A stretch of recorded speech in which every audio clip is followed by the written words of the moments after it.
இன்னைக்கு பாத்தீங்கன்னா இந்திய மக்கள் எல்லாம் அதிர்ச்சிக்குள்ளாயிருக்காங்க. தமிழ்நாடு மட்டுமல்ல, எல்லா மாநிலத்திலும் மிகப்பெரிய அதிர்ச்சி.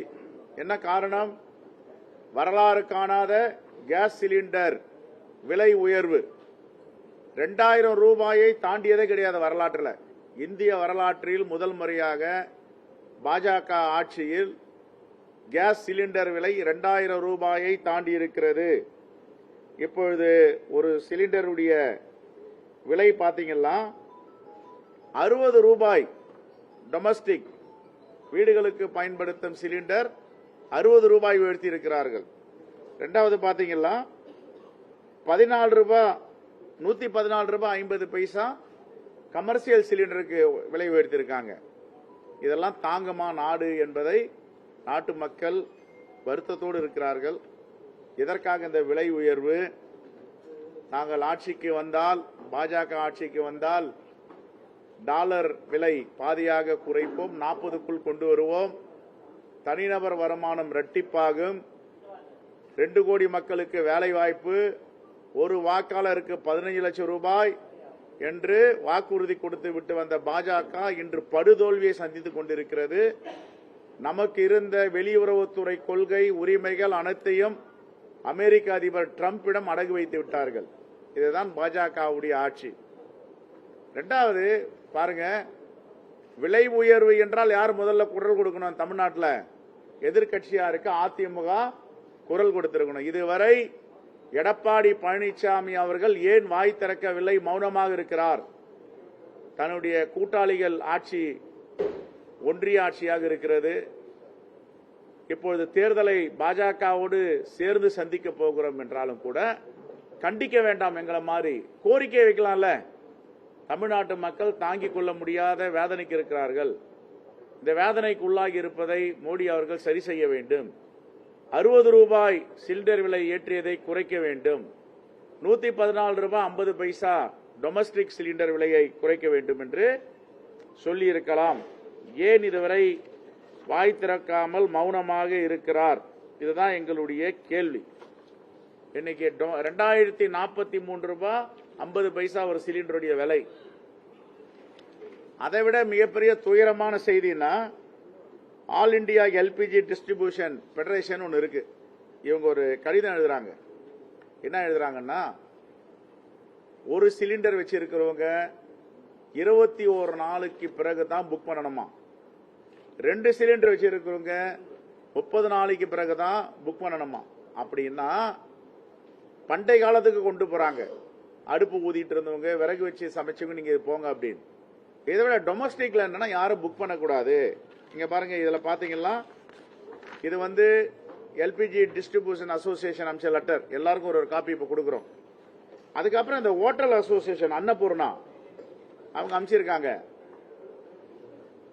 உணவு விடுதிகள்லாம் நடத்த முடியுமா? சிறு குறு நடுத்தர தொழில்கள் இதனால் எவ்வளவு பெரிய தாக்குதலுக்கு உள்ளாக போகிறது.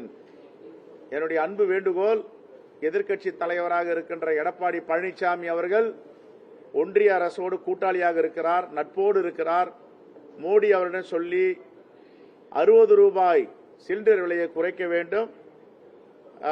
கமர்சியலா பயன்படுத்துகிற சிலிண்டர் 114 ரூபாய் 50 பைசா குறைக்க வேண்டும் என்று திரு எடப்பாடி பழனிசாமி அவர்களுக்கு தமிழ்நாட்டு மக்களின் சார்பாக வேண்டுகோள் வைக்கிறேன். அவருடைய கூட்டாளிகளிடம் ஒன்றிய அரசிடம் சொல்லி இந்த விலை ஏற்றத்தை குறைக்க வேண்டும். ஏன் இதுவரை வாய் திறக்காமல் மௌனமாக இருக்கிறார் எடப்பாடி பழனிசாமி அவர்கள்? என்ன காரணம்? நாங்க கூட கூட்டணியில் இருக்கிறோம், ஒன்றிய அரசு இருந்தது. அப்ப எங்க கிட்ட இருக்க தோழமை கட்சிகள்லாம் கோரிக்கை வைப்பாங்க, கண்டிப்பாங்க. ஏன் இதை செய்யல? யார் அவருக்கு வாய்ப்பூட்டு போட்டிருக்காங்க? ஆகையால் இது வன்மையாக கண்டிக்கத்தக்கது. எங்களுடைய மாநிலங்களவை உறுப்பினர் திரு கிறிஸ்டோபர் அவர்கள் நேற்று சான்றிதழ் பெற்றிருக்கிறார். அவர் வெற்றி பெற்றார் என்று அறிவித்திருக்கிறார்கள். ஒரு சாமானியரை, ஒரு சாதாரண குடும்பத்தை சார்ந்தவரை, ஆங்கிலத்தில் சொல்லணும் ஒர்க்கர் என்று சொல்லலாம், தமிழில் சொல்ல வேண்டும் என்றால் காங்கிரஸ் பேரியக்கத்தின் சிப்பாய் சோல்ஜர் என்று சொல்லலாம். அப்படிப்பட்டவரை இன்று நாங்கள் தேர்ந்தெடுத்து மாநிலங்களுக்கு அனுப்பியிருக்கிறோம். அகில இந்திய காங்கிரஸ் கமிட்டி தலைவர் திரு மல்லிகார்ஜுன கார்கே அவர்களுக்கும், இந்த தேசத்தின் முகமாக குரலாக இருக்கின்ற எங்கள் எதிர்க்கட்சி தலைவர் ராகுல் காந்தி அவர்களுக்கும் அன்னை சோனியா காந்தி அவர்களுக்கும் தமிழ்நாடு காங்கிரஸ் கமிட்டியின் சார்பாக மனமார்ந்த நன்றியை தெரிவித்துக் கொள்கிறோம். அதே போன்று மனமுவந்து ஒரு மாநிலங்களவை தொகுதியை எங்களுக்கு ஒதுக்கி இருக்கின்ற மாண்பு முதலமைச்சர் அவர்களுக்கும் இந்த நேரத்தில் நாங்கள் நன்றி சொல்ல கடமைப்பட்டு இருக்கிறோம். தேங்க்யூ.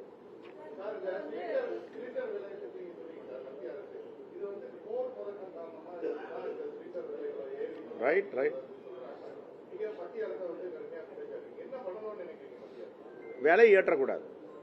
எதுக்கும் சப்சிடி கொடுப்போ பல லட்சம் கோடி அதானிக்கும் அம்பானிக்கும் வேவர் பண்றீங்கல்ல, வாங்கிய கடனை லட்சக்கணக்கான கோடிகள் தள்ளுபடி பண்ணிருக்கீங்கல்ல, அதெல்லாம் இந்த 60 ரூபாயை நீங்கள் அரசு ஏற்றுக்கொள்ள வேண்டும். மக்கள் தலையில சுமையை வைக்கக்கூடாது. அதுதான் எங்களுடைய கோரிக்கை.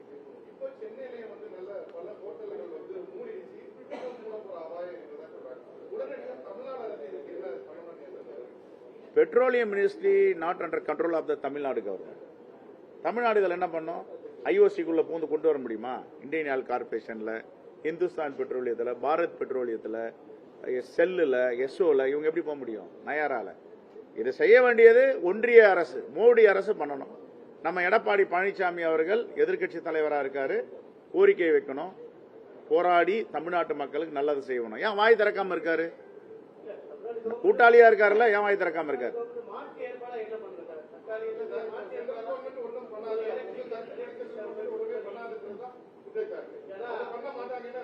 ரைட்.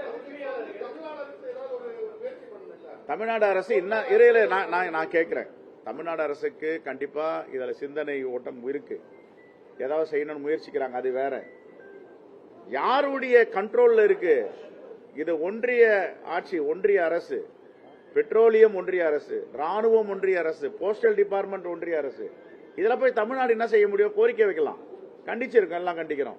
நான் கேட்கறதெல்லாம் ஒரு எதிர்க்கட்சி தலைவராக இருக்கிற திரு எடப்பாடி பழனிசாமி அவர்கள் ஏன் வாய் திறக்காமல் மௌனமாக இருக்கிறார்? எதிர்க்க வேண்டாம், எதிர்த்தா அவருக்கு தெரியும் என்ன பிரச்சனை.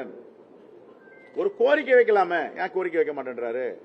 மோடி அவர்களே, தமிழ்நாட்டு மக்கள், ஏழை எளிய மக்கள், கிராமப்புற மக்கள், முத்தமிழறிஞர் கலைஞர் அவர்களால் எல்லார் வீட்லயும் கேஸ் சிலிண்டர் இருக்கு, அடுப்பு இருக்கு.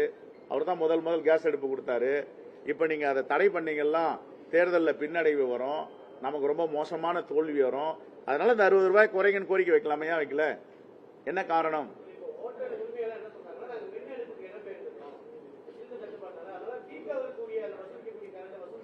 சார், மின் அடுப்பு போறதுன்றது வேற.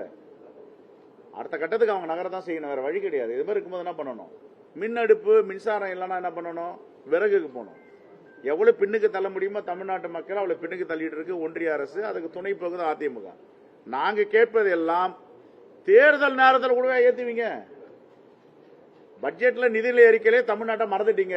தமிழ்நாட்டுக்கு எவ்வளவு நிதி ஒதுக்கினாலும் பாஜகவுக்கு தமிழ்நாட்டில் இடம் இல்லைன்னு நிதி ஒதுக்கல. ரைட். இது எதுக்கு இந்த 60 ரூபாய் சுமையை வைக்கணும்? 114 ரூபாய் 50 பைசா சுமையை வைக்கணும். ஒரு 2 இட்லி போய் சாப்பிட முடியாத சாமானியர்கள்.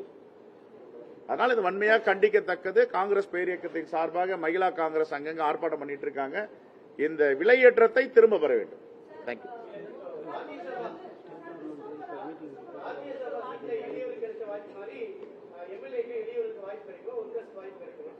இதே மாதிரி அவங்க தான் வருவாங்க எம்எல்ஏ, சாமானியர்கள் தான் வருவாங்க. கட்சி தோழர்கள் தான் வருவாங்க.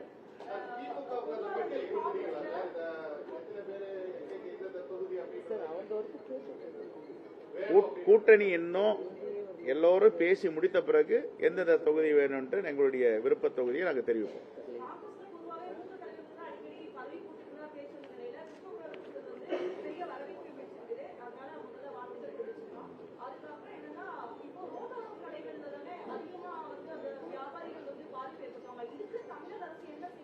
ரோட்டோர கடைகளில் சிலிண்டர் வச்சுதானே அடுப்பு வைக்கிறாங்க.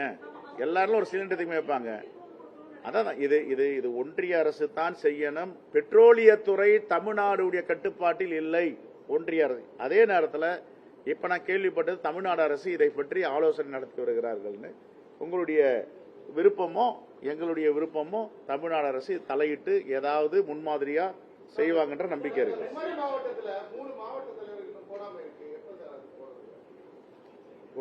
கன்னியாகுமரி வெரி ஷார்ட்லி போட்டுருவோம்.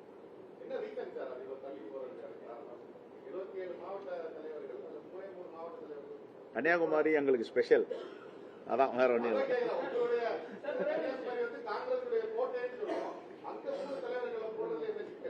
இல்ல இல்ல, அங்க அங்க நல்லா பணியாற்றிட்டு இருக்காங்க. தேர்தல் அவங்களை தொந்தரவு பண்ண வேணாம் அப்படின்ற மாதிரி ஒரு பார்வை இருக்கு. இன்னும் ஒரு 2 3 நாள்ல தெரியும்.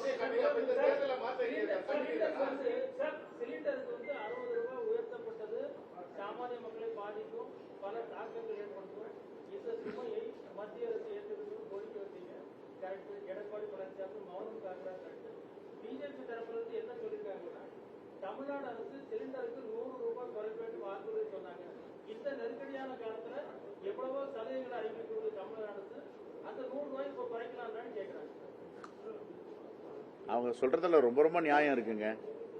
அவர்கள் சொன்ன வாக்குறுதிகளை 90 விழுக்காடுக்கு மேல நிறைவேற்றிருக்காங்க. அது வேற. நான் என்ன சொல்றேன், நீங்க எதற்காக இந்த காலகட்டத்தில் 60 ரூபாய் 114 ரூபாய் 50 பைசா ஏத்திக்கணும் நாங்க கேள்வி கேட்டா, நீங்க போய் நீங்க குறைங்கன்னா என்ன அர்த்தம் இருக்கு? அதுல போகாத ஊருக்கு வழிகாட்டக்கூடாது.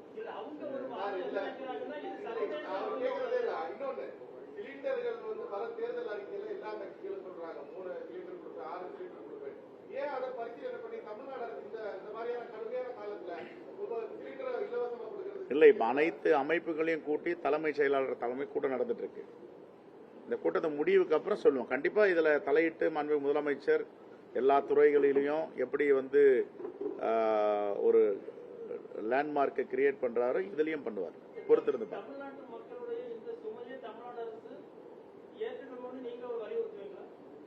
இது ஒன்றிய அரசு கட்டுப்பாட்டில் இருக்கிறதுனால நம்ம இதை வலியுறுத்த முடியாது. இது வந்து முழுக்க முழுக்க ஒன்றிய அரசுடைய கட்டுப்பாடு. இப்போ நம்ம தமிழ்நாடுடைய போர்ட்போலியோ தமிழ்நாடுடைய துறை அப்படின்னா நாங்க வேண்டுகோள் வைக்கலாம், போராட்டம் பண்ணலாம், எல்லாம் செய்யலாம். இது முழுக்க முழுக்க திரு நரேந்திர மோடி தாஸ் அவருடைய தலைமையில் இருக்க ஆட்சியில ஏத்திருக்காங்க. அதை குறைக்கணும்னு போராடிட்டு இருக்கு.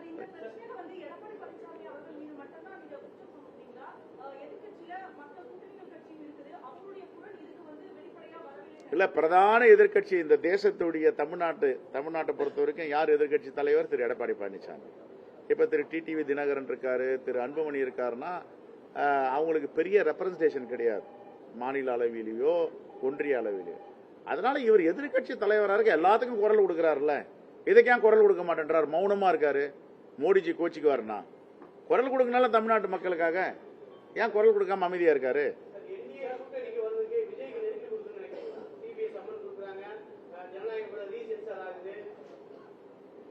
இதை பத்தி எங்களுக்கு இதை பத்தி கருத்து இல்ல.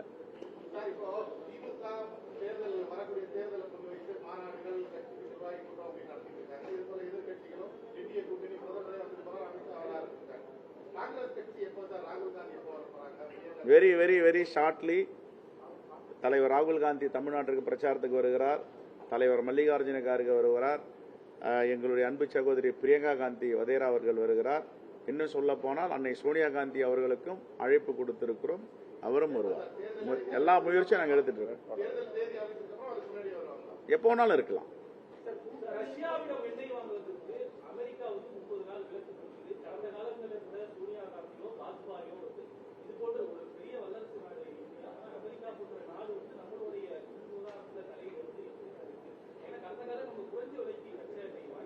இப்போ இந்தியாவை வந்து ஆளுவது நம்முடைய பிரதமரா அமெரிக்க ஜனாதிபதியான்னு பார்த்தா அமெரிக்கா தான் இப்போ ஆண்டுட்டு இருக்கு.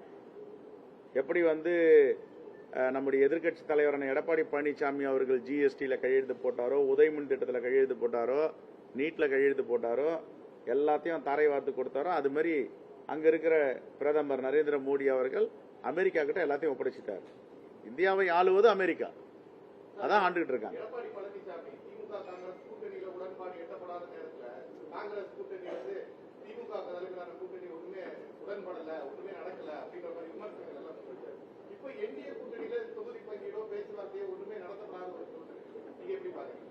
நீங்களே எல்லாம் பதிலே சொல்லிட்டீங்க.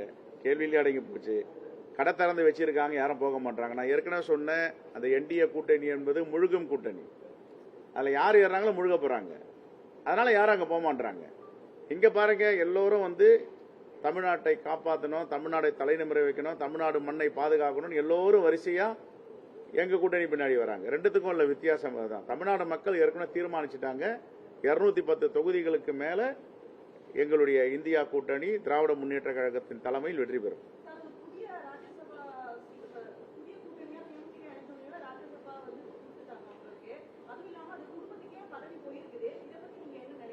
ஒண்ணுமே நினைக்கல. Right, thank you.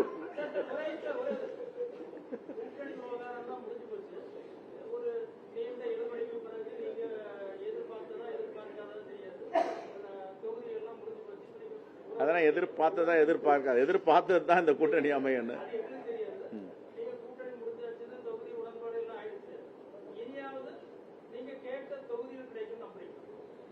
நான் பல முறை சொல்லியிருக்கேங்க. நம்ம மாண்புமிகு முதலமைச்சருடைய தேர்தல் அனுபவம் எனக்கு கிடைச்சது என்னன்னா, கம்யூனிஸ்டுக்கு வந்து கோயம்புத்தூர் தொகுதியை ஒதுக்குனாங்க. அங்க வந்து பிஜேபியுடைய தலைவர் அண்ணாமலை போட்டி போறேன்னு சொன்ன உடனே நாங்க திண்டுக்கல் கேட்டோம். அப்ப திண்டுக்கல் எடுத்துக்கன்னு முதல்ல சொன்னாங்க. எங்களுக்கு ஒரு அணுகுமுறையும் பார்க்கணும் நாம. அப்ப அங்க அண்ணாமலை வந்த உடனே அவரை ரொம்ப படுதோல்வி அடைய வைக்கணும், அந்த வலு கம்யூனிஸ்ட் கொடுத்துடக்கூடாதுன்னுட்டு எனக்கு காலையில் ஃபோன் பண்ணி முதலமைச்சர், இல்லைங்க இது மாதிரி இருக்கு, நம்ம கம்யூனிஸ்டுக்கு கூட்டணி கட்சிகளுக்கு பாரத்தை கொடுக்கக்கூடாது, அந்த பாரத்தை நான் ஏற்றுக்கொள்ளுகிறேன்னுட்டு அவர் ராஜ்குமார் என்ற மேயரா இருந்தவரை கோயம்புத்தூர்ல போட்டு ரொம்ப எளிதா சுலபமா படுத்துட்டே ஜெயிக்கக்கூடிய திண்டுக்கல்ல கம்யூனிஸ்டுக்கு கொடுத்தாங்க, சிபிஎம் கொடுத்தாங்க. இதுதான் மாண்புமிகு முதலமைச்சருடைய கடந்த கால வரலாறு. அந்த பார்வை, அவருடைய பார்வையை நான் ரொம்ப அதிர்ச்சியா பார்த்தேன். முன்னாடியெல்லாம் ஒரு காலத்துல எல்லாத்தையும் ஜெயிக்கிற தொகுதியை உங்களுக்கு கொடுத்தா எப்படி, இதையும் கொஞ்சம் எடுங்கன்னுவாங்க. இப்ப அப்படிலாம் கிடையாது. எங்க பிரச்சனை இருக்கு அங்க அவர் ஃபைட் பண்ண தயாரா இருக்கார். தோழமை கட்சிகள் சங்கடப்படக்கூடாது, நல்ல தொகுதியை கொடுக்கணும்ன்றது இந்த ஒரு உதாரணம், திண்டுக்கல் கோயம்புத்தூர் உதாரணம். ஓகே, எதிர்கட்சிகள் விமர்சனம் வைக்கிறாங்க, நீங்க ஜெயிச்ச 18 ஈரோடு கிழக்கு தவிர்த்து 17 தொகுதிகளிலே வந்து நீங்க வெற்றி பெறதுக்கான வாய்ப்பு மிக குறைவா இருக்கு. இது நீங்க வந்து திமுக கிட்ட பேசும்போது கூட நீங்க 18 பேரை தொகுதி மாறி நிக்கிற சூழல் உருவாக்குறதுக்கெல்லாம் வந்து நீங்க அந்த இடத்துல கொஞ்சம் அதிருப்தியா இருக்கு வேட்பாளர்களுக்கு மேல அப்படின்னு உங்ககிட்ட சொன்னதாகும். நீங்க கூட இந்த தடவை தொகுதி மாறி எக்மோர்ல நிக்க போறதா ஒரு தகவல் வருது. எங்க கிட்ட யாரும் சொல்லல, நாங்களும் யாருக்கிட்டையும் சொல்லல. அதனால உங்க மனசுல என்ன தோணுதோ எல்லாத்தையும் நீங்க சொல்லி இருக்கிறீங்க, இதையும் பரிசீலனை பண்ணுங்க. தேங்க்யூ.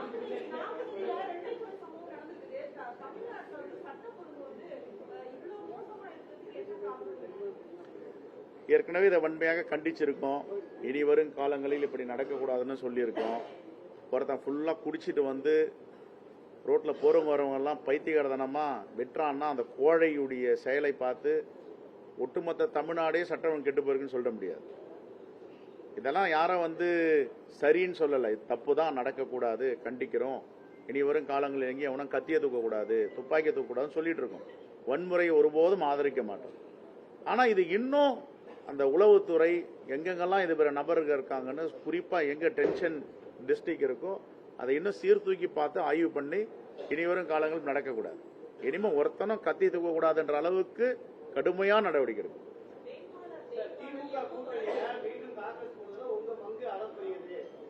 அப்படின்னா எல்லோருடைய எங்க நான்லாம் ஒண்ணுமே கிடையாது. எங்க அகில இந்திய தலைமை முடிவு இருந்தது, நான் அதை இம்ப்ளிமெண்ட் பண்றேன். என்னுடைய பங்களிப்புலாம் ஒண்ணும் கிடையாது. அகில இந்திய தலைமை தான். இப்போ முதல்ல வந்து தொகுதிகளை நாங்க தேர்ந்தெடுப்போம். தொகுதிகளை தேர்ந்தெடுத்த பிறகு வேட்பாளர் நேர்காணல் நடக்கும். முதல் முறையா இஸ்லாமியர்களுக்கும் கிறிஸ்தவர்களுக்கும் மைனாரிட்டிக்கும் நிறைய முக்கியத்துவம் கொடுத்திருக்கோம், பட்டியலின மக்கள் கொடுத்திருக்கோம். அதே மாதிரி இந்த சோசியல் இன்ஜினியரிங் சமூக நீதி பார்வையோடு வேட்பாளர்கள் தேர்வு இருக்கும். நீங்க ஒன்னா வாங்க, பரிசீலனை பண்றோம். நீங்க வரீங்களா? தேங்க்யூ.